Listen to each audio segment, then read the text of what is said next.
अस्पताल में स्थान यानी जगह यानी बेड उपलब्ध न होने के कारण चिकित्सा सहायता प्रदान न करना, घायल व्यक्ति के या बीमार व्यक्ति के अनुच्छेद 21 में प्रदत्त मूल अधिकार का उल्लंघन है और आर्टिकल 21 का ये मूल अधिकार सर्वश्रेष्ठ सर्वोच्च मूल अधिकार माना जाता है किसी व्यक्ति का।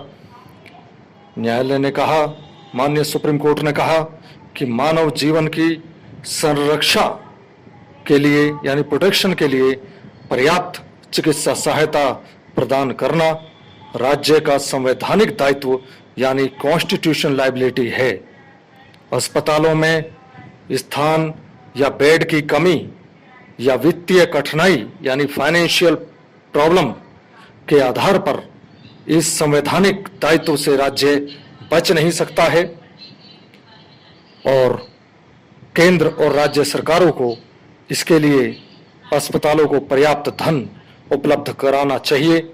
ऐसा आदेश माननीय सुप्रीम कोर्ट ने इस मामले में दिया।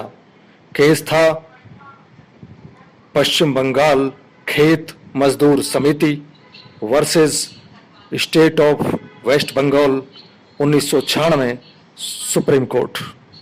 कोरोना पीरियड में सबने देखा कि केंद्र सरकार हो या राज्य सरकार, उनके सरकारी अस्पताल हों या प्राइवेट अस्पताल, सभी में साधारण नागरिक हो या विशिष्ट, अमीर हो या गरीब, सबके मूल अधिकार का या यूं कहूं कि अधिकांश लोगों के आर्टिकल 21 के तहत मूल अधिकार का उल्लंघन हुआ और राज्य की इसके बारे में जिम्मेदारी है। राज्य के मुखिया का पूरा दायित्व है। राज्य के मामले में भारत में दो प्रकार के राज्य हैं, एक स्टेट्स और दूसरा सेंटर, यानी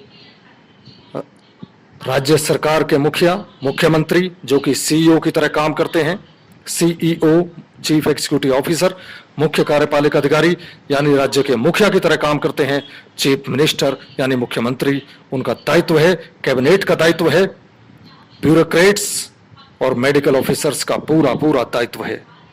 ऐसे ही भारत सरकार के मामले में प्रधानमंत्री, प्राइम मिनिस्टर, ऑफिसर्स, चाहे वो मेडिकल हों या एग्जीक्यूटिव हों, उनका पूरी पूरी जिम्मेदारी है, पूरा ये संवैधानिक दायित्व है जिसे निभाने में वो विफल रहे और उनको ये जिम्मेदारी लेनी होगी और इसके लिए उनका दायित्व तय करके उनको आवश्यक दंड भी स्वयं पर अधिरोपित करना चाहिए या सर्वोच्च निकाय जो संविधान का संरक्षण के लिए जिम्मेदार है, आर्टिकल 32 के तहत हर नागरिक और व्यक्ति के मूल अधिकार के संरक्षण के लिए जिम्मेदार है, सुप्रीम कोर्ट ऑफ इंडिया, उसको ये जिम्मेदारी निभानी चाहिए।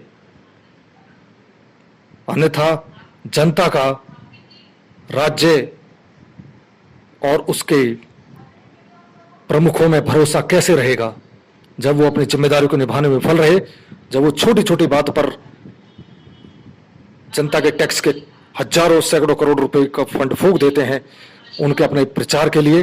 तो इस तरह की बड़ी चूक, बड़ी भूल, जिम्मेदारियों के सरकारी अस्पतालों की दुर्दशा के लिए, सरकारी स्कूलों की दुर्दशा के लिए उनकी जिम्मेदारी बनती है और उन्हें इसके लिए दायित्वाधीन ठहराना चाहिए।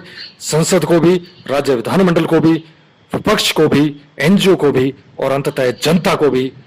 और ये जनता से बड़ी चूक होती है बार बार गलत लोगों को चुनना, धर्म, छद्म राष्ट्रवाद, इन बातों में बहक जाना, झूठे बहकावों में, झूठे दावे वायदों में आ जाना।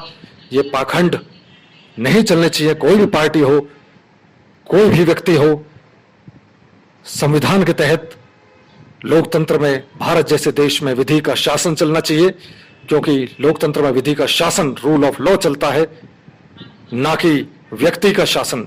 वर्तमान में व्यक्ति का शासन चल रहा है जो कि पूरी तरह गलत, असंवैधानिक, गैर कानूनी है और घोर निंदनीय है।